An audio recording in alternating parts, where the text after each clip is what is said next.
Good morning, everyone. We'll wait just a minute until the online people are ready. Just give a shout out when you have everything set up. It looks like Christmas time is a great season around here. Lots of things going on, so please participate as you're able to.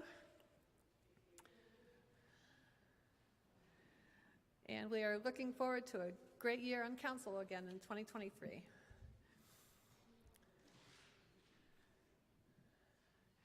I can't see you all up there, so just, you ready? Okay, good. So the meeting of the congregation is called to order. I think we have a quorum. Is that verified? Okay, let it be known that we have a quorum. First on the agenda, just a note too, the people online can see us and hear us, but they are not able to make comments or participate in voting. So you can talk to your TV or phone all you want, but we won't hear it. But we welcome your participation. First on the agenda is a report from the Strategic Steering Team. Thaddeus?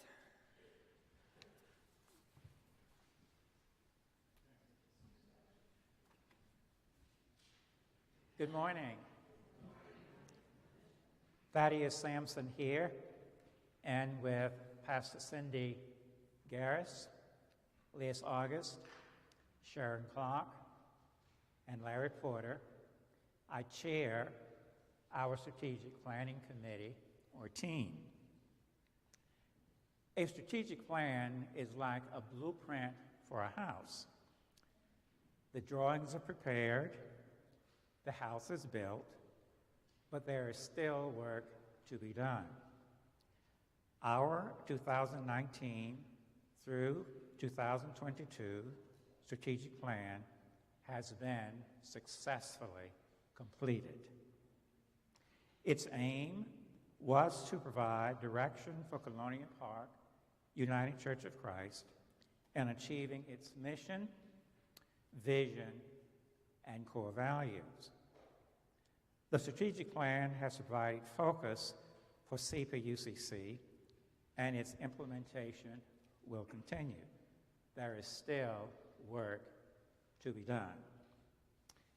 Before I proceed, I ask all of you who have worked on any aspect of our strategic plan to please rise and be recognized. Come on. You're not conceited, but you have reason to be. Look around so that people can see who you are. Thank you very much for your work.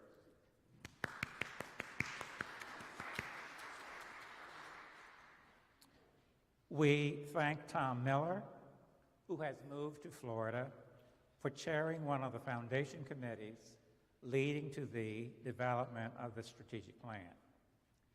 We praise the late Greg Clark for his outstanding role in leading the implementation of the facilities part of the strategic plan. As you look around this building, you can see the work of his hand.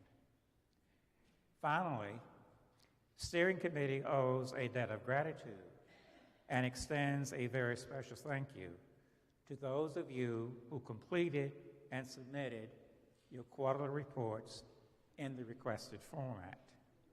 Had it not been for those reports, we would not have been able to update the strategic plan, which, as you know, is on the church's website. Neither would we have been able to present to you at this time the highlighted accomplishments of the 2019 through 2022 strategic plan. I call your attention now to the screen. There are copies of our highlighted updates. We also sent it to you via email. Any questions, please feel free to email me or give me a phone call. Highlighted accomplishments. Goal 1, advance a Christian and welcoming environment. What did we do? Assessed workshop services and documented the process for future assessments. B, significant improvements to facilities. 1, repair the boiler. 2, replace carpeting in sanctuary, new library, and new flooring in parsonage kitchen and the nursery. Just wanted to see if you guys are paying attention. You got an A, Scott. 3, moved library and half-day play to new rooms and created new office space. 4, renovated the children's nursery room. 5, installed Wi-Fi on first floor. 6, updated parking lot lighting. 7, replaced windows in various areas of the building. 8, made significant masonry repairs to outer areas of the building. 9, repaired stormwater drain fields, rain gutters, and downspouts. 10, updated children's playground by replacing molten sand, painting all the equipment, building a baby swing, and installing an ADA swing. 11, completed labyrinth. 12, research plans for pavilion and received funds to help fund it. 13, established several pollinator gardens on church grounds. 14, increased accessibility in single-use bathrooms. C, obtained official designation of CPUCC as an open and affirming congregation. D, focused more on activities to help increase our understanding of diversity and make CPUCC an even more welcoming environment. How did we do that? Provided Sunday school instruction on racism and the refugee crisis. 2, participated in gay pride and established an annual pride worship service. 3, participated in YWCA 21 Day Racial Equity and Social Justice Challenge. 4, established book club focusing on diversity, its meaning, issues, and solutions. E, implemented a Green Church Action Plan, developed a Creation Justice Covenant, and obtained designation of CPUCC as a Creation Justice Church. F, took steps to enhance safety of persons at the church. 1, provided active shooter training. 2, installed security cameras. 3, repaired door locks. 4, resupplied first aid kits and installed defibrillators. Goal 2, strengthen church sustainability. A, hired a consultant to develop a marketing plan, redesign the church website, and manage our social media presence.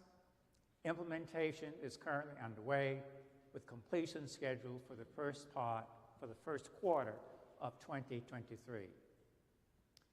B, determine the staffing needs of the church and hired an office assistant. C, initiated a capital campaign in 2021, resulting in over $482,000 in pledges over 3 years. D, formed the grants committee to identify and apply for grant opportunities. A, received $3,000 in grant funds for audiovisual equipment. B, received $1,000 in grant funds to update the seating in Phillips Chapel. E, completed a memorial gift list and developed memorial gift envelopes that are available in your narthex. F, designed and sold memorial bricks to replenish the Memorial Garden Fund. Goal 3, enhance internal and external communication. A, established a welcome center with current information about the church and staffed by a volunteer each Sunday. B, selected new electronic signage to replace current sign. The new sign will be installed soon. Improved signage within the church. C, install new audiovisual equipment to improve internal worship services and functions. 1, provided online church services. 2, conducted some meetings and church programs via Zoom. Goal 4, and finally, deepen our faith and spread the good news. Highlighted accomplishments. A, establish Message Church. B, encourage groups and Sunday school classes to include prayer when meeting. C, establish a new and larger library space that is more accessible.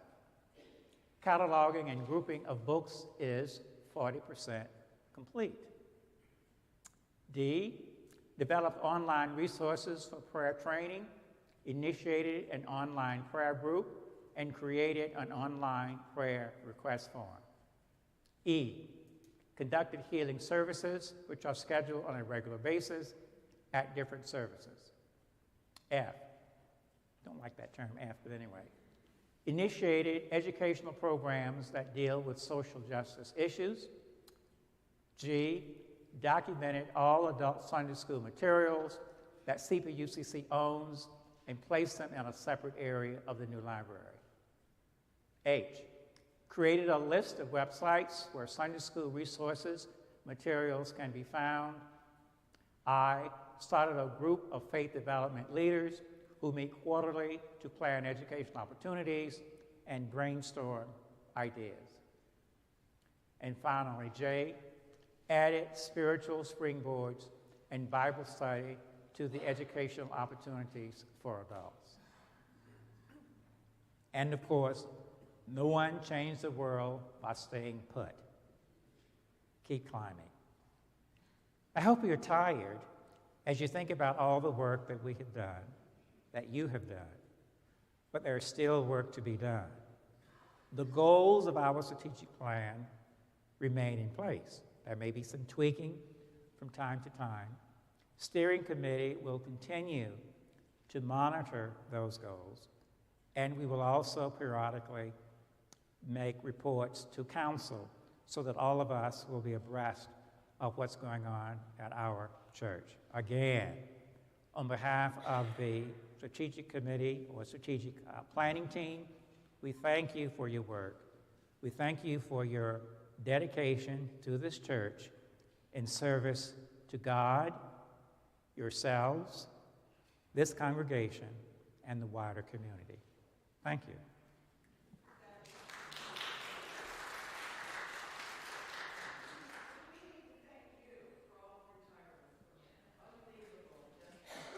Thank you.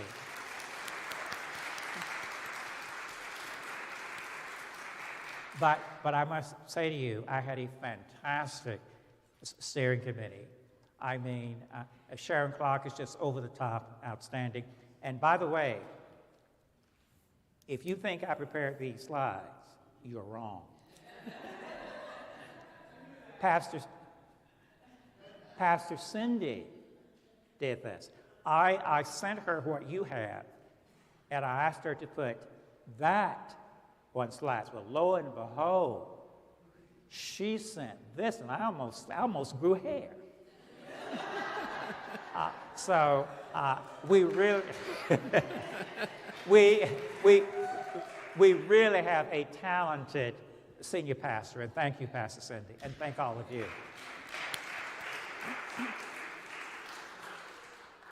Thank you, Thaddeus. The next will be a capital campaign update by Cindy Neck.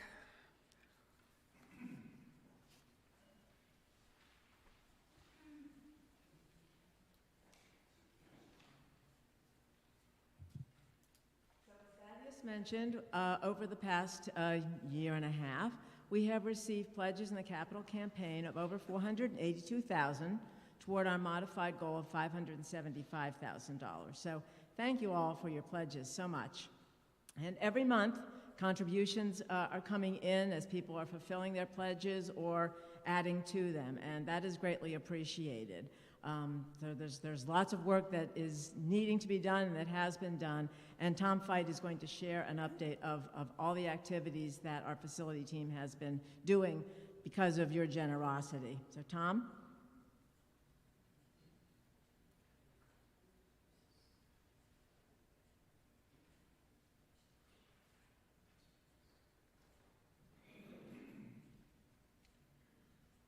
Good morning. The update that I have for you is going to cover projects since this past January. I'm going to start off with the masonry repairs that have taken place. As you know, the church was in need of some significant masonry repairs, the largest area being in the memorial garden. In addition to that, there were numerous other areas around the building that needed attention as well. Greg Clark championed this project, and I'm pleased to say that through Greg's efforts, the building is in much better shape than it was just 2 years ago. We did ask Hauk to come back and take a look at a handful of areas of concern. They advised us that those smaller issues are really not a significant problem right now, and that we should just hold off until we have a few other projects to complete with them. Moving on to the digital sign, the new sign. I spoke with Steve Thompson of Stoner Graphics this past week. All of the Lower Paxton Township engineering approvals are now in. The manufacturing of it, and because of that, the manufacturing of the new sign has now begun. Steve says they're in the process of completing a PA1 call to make sure that there are no underground utilities in the dig site. He's also been in contact with their contractor, and they expect to come out and pour the footings sometime between Thanksgiving and Christmas. Regarding window replacements, all of the window replacements for phases 4, 5, and 6 are complete, except for the windows in the old pastor's office. We've asked for a quote from Weaver's Glass several times so we can get those replaced. But much like other vendors, the issue that they have is that they're seriously short-staffed, and they have way more work than they can deal with. And so that's the reason that they're giving us that we have not received the quote just yet. I contacted them again this week and asked if there was anything else that they needed from us.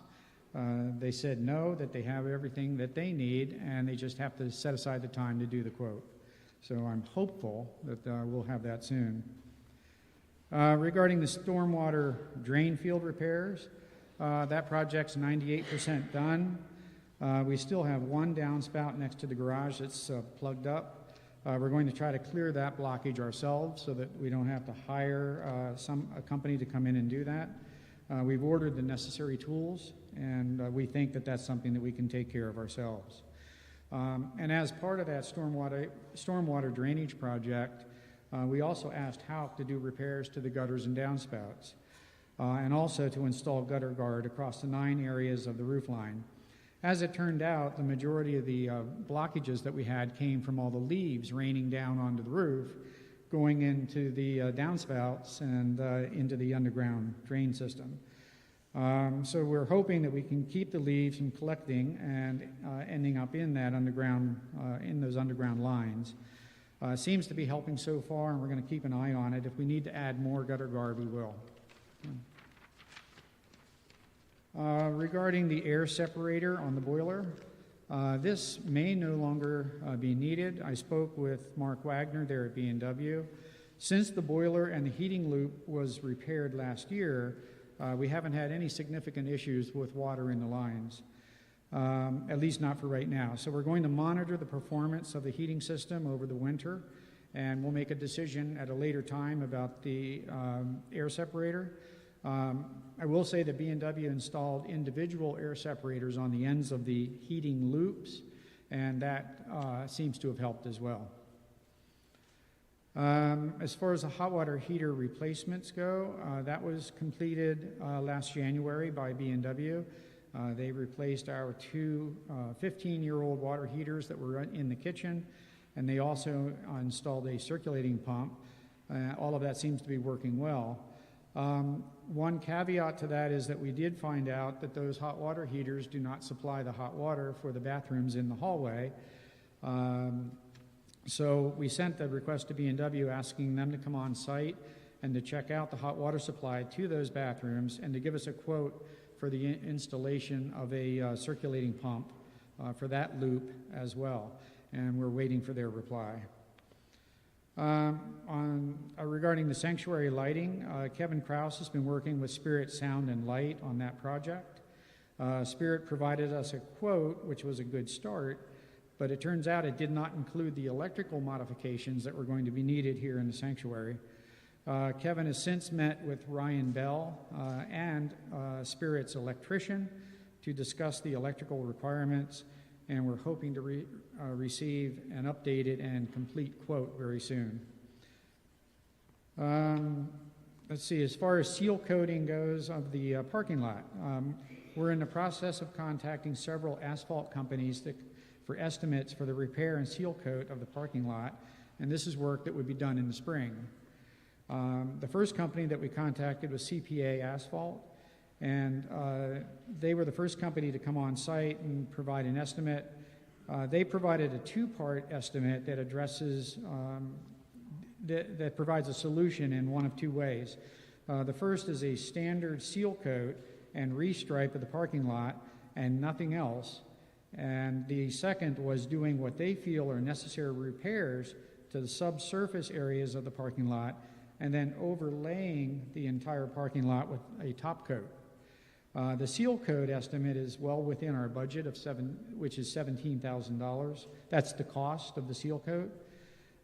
The repair and the full top coat estimate was way over our budget at $127,000. So we've asked CPA to review the quotes and determine if there's a middle-of-the-road solution that addresses the majority of the repair issues, but at a lesser cost. As an example of that might be to take care of the failed areas and top coat those and simply seal coat everything else without doing anything further. So we'll see how that goes. The other company that we've contacted regarding the parking lot is Daniel B. Craig. We're waiting for them to schedule to come out and take a look. So we don't have an estimate from them just yet. That's everything I have for the capital campaign. The only other thing of significance that's going on is that the chapel roof is being replaced. That's a rubber roof that was, I'm not sure why it was not replaced with metal when the rest of the building had a metal roof put on.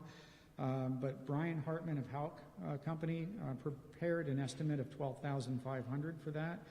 That was approved by council in the October meeting. And Brian sent me an update last week. He says that the materials have arrived and the roof is scheduled to be replaced in the last 2 weeks of November, so very soon. If anyone has any questions about any of those points, feel free to reach out to me. So, thank you.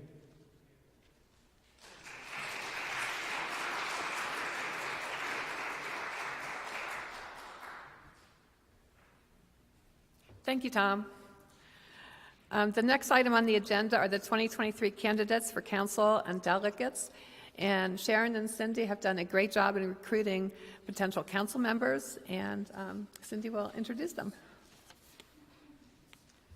So you may remember earlier this year, I think it was June, we had a congregational meeting to approve the new governance structure for our church. So that is what you see reflected on the slate of candidates that we have presented to you that are included in your packet. So council will be significantly smaller next year, down to 10 people from 24. But that, of course, still means that those 10 people are not going to be doing all the work of this church. So we are looking for people to work with every deacon and steward as part of their action team. So we're currently in the process of recruiting those folks, but if you have any interest in any of those areas, please feel free to reach out to Sharon or myself, and we'll make sure you can get involved in a way that would best use your talents and abilities. So at this time, I'd like to make a motion to approve the slate of candidates for the 2023 council. Second by Thaddeus, thank you. Now that we have a motion and a second on the floor, is there any more discussion? Okay, we'll vote. All those in favor of the council candidates as listed on the paper, say aye. Aye. Any opposed? Any abstentions? Motion carried. Thank you.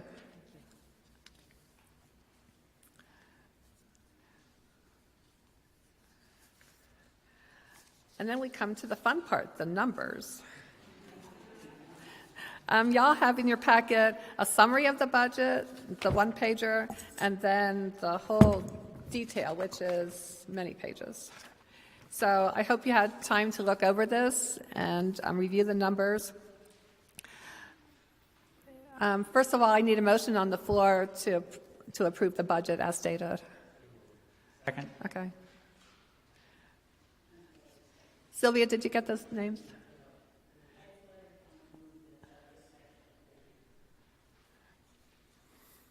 Okay, the floor is open for discussion. You can see that the revenues budgeted slightly less than last year. We're hoping it comes in at least as much as this year's current budget. Much of the expenses are obviously in worship and the arts. That's where the salaries are for ministers. The outreach to the community is very large also. That includes the facility because so many groups meet here. We did an analysis of the number of people in the church every week, and it's amazing how many groups and how many individuals use our beautiful facility. World ministries, social ministries, caring for each other is a large thing, and stewardship. Are there any questions? Larry Porter actually prepared this, but he's not here, so I will do my best to answer any questions.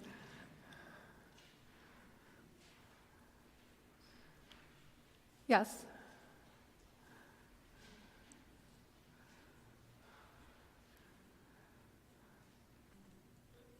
First, thank you to all the people in finance and budget and council for all their hard work on this. I know it can be difficult and sometimes controversial.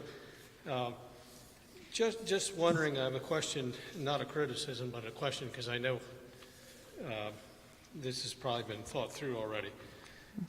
There must be a reason for optimism, or with the envelope budget at about current year to date, about 64% of the proposed 2023 budget. Are we expecting a lot more income this year through the Christmas season? And just what's the reason for the optimism? It seems to be the biggest elephant in the room as far as on the income end. I hope, we can make the income, but I'm just wondering if you can explain that gap. Yes, traditionally November and December are the higher months for revenue during the year. There's a lot more activities going on. I heard that the function last night raised over $1,000 preliminarily, so there's a lot more activity. Actually, the attendance has been up this year over last year, so I think that will help. I think we can make this. Any other comments from anyone else?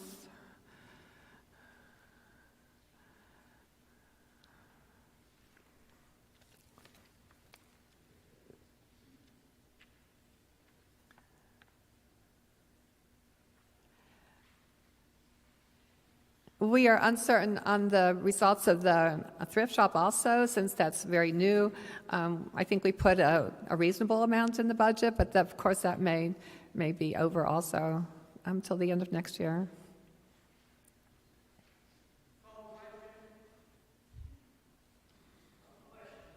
Yes? Oh, call the question, okay. We have the motion on the table. Any other discussion? Okay. All those in favor of passing the budget as is, say aye. Aye.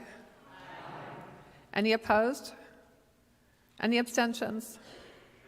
Okay, motion carried. And the next item is an update on the Safe Sanctuary. Liz, I believe you have that.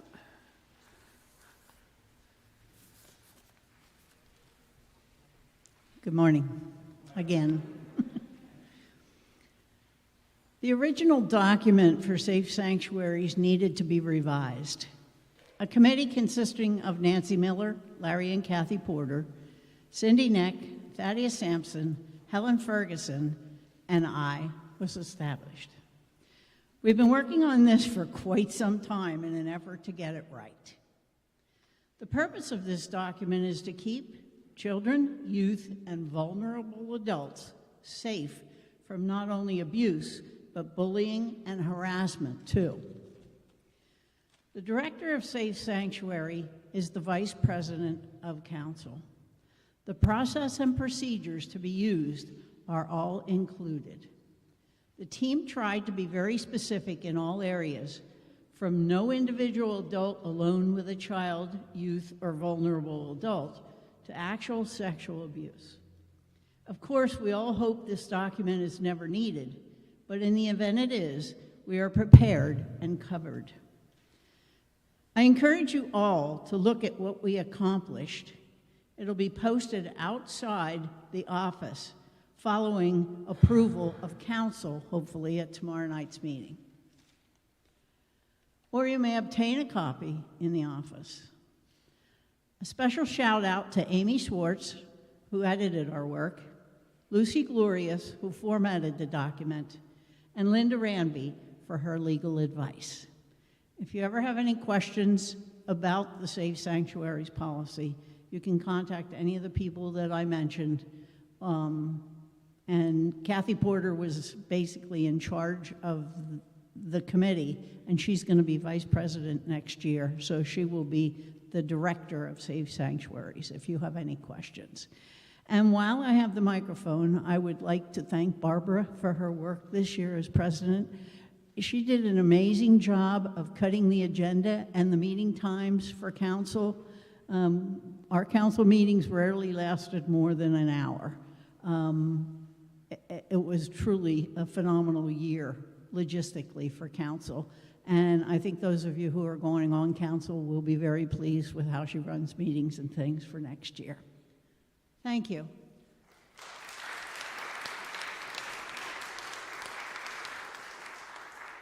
Thank you, Liz, for those kind words. So thank you all for participating and staying today for the congregational meeting. We appreciate your support. I just want to say thank you first. So thank you. We appreciate your time, and I want to be good stewards of your time too. So there's a motion to adjourn. All in favor say aye. Aye. Any opposed? Motion carried. Right. Okay. Yeah. And yeah, I'm finished. Go ahead. Before you all run out, I just wanted to say thank you for another pretty amazing year. As many of you know, it's been, I've been here for 5 years, and it has been a really interesting 5 years. But I did want to thank everybody. There is a lot that has been gone over already in detail, but I just wanted to say thank you to this congregation because, you know, Dave, to answer your question a little bit more, we always budget and kind of go, this is what we want to do and want to see happen, and this is where we see our ministry going. Okay, so how are we going to pay for it? And some of it is a little bit of a wing and a prayer, right? Some of it is we're hoping people step up, and you do. You do. You say yes to this congregation. You say yes to God. You say yes to the direction the ministry is going, and I just thank you for that. I wanted to just give a real quick, you know, we talked a little bit in the strategic plan about all of the things that have been accomplished. And I said, you know, but one of the things for me that's helpful is getting a narrative sometimes. And I got a narrative in my inbox 2 weeks ago, maybe last week. They run together. But I had one of the people who had a wedding here recently say, I just wanted to tell you, you know, everything was beautiful, it was great, it was amazing. But once again, we experienced the welcoming nature, the loving nature, the generosity of this congregation, the hospitality. The person wrote to me and said that she heard from a friend of hers who came to the wedding, and she just loved the wedding. But she said this friend who was out of the area had basically fallen away from the church, had basically said, you know, there's too much crap going on in the church, and I'm not interested in being a part of it. So she was a little bit surprised, actually, that the friend came to the wedding. She was even more surprised to get a note from the friend that said, if every church was as loving as that church is, I would be in church. And I just needed to share that as a narrative, a verbal, a story of what that money, what those strategic plans, what all those details put into place is that kind of thing of sharing God's love. So thank you all for all that you do to make people feel welcome, to make that happen, to share God's love in the world. Let us pray. God, I do thank you for the blessing of this congregation that you called here to this place decades ago, but that you have called as a people long before that and as close as yesterday. We thank you for the way your Spirit continues to work here, and pray that it will continue to be poured out upon each and every person here, that they may be blessed in a special way, and that your love, your grace, your work, your justice will be shared beyond these walls, and that we will continue to understand as we go into a new year, that we will continue to learn and understand and implement what it means to be your hands and feet in this world, the body of Christ. Thank you. Thank you for all that you do, for loving us first. May we love you back.